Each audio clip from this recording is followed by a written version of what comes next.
Sydney's apartment dwellers could soon have more open spaces but fewer parking spots.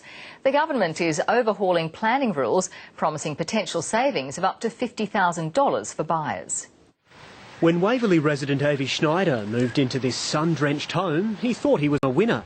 It even looked onto his bowling club, but now he's learnt the club could be looking onto him. It's a bit of a shock.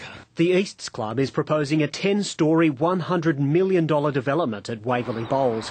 Mr Schneider fears it'll reduce his light and his property value. It's too high and all the close neighbours, they won't be happy, that's for sure. There's some really good things.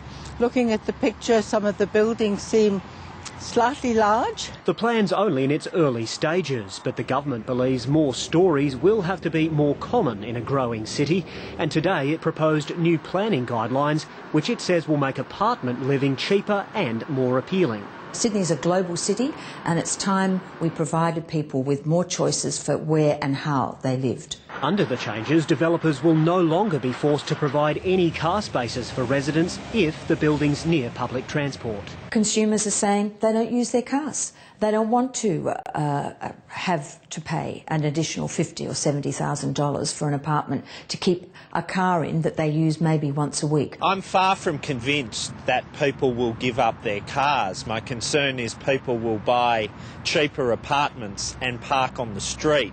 But the government's plan has the Greens' tentative tick of approval. If it does lead to increased investment with public transport, then it's taking our housing stock down a more sustainable route. The new guidelines will also prevent people being cooped up. They'll ensure that every new apartment has a balcony and access to open space. There'll be a bit more room inside as well. Studios will have to be at least 35 square metres, a small mercy for those wanting a little slice of real estate.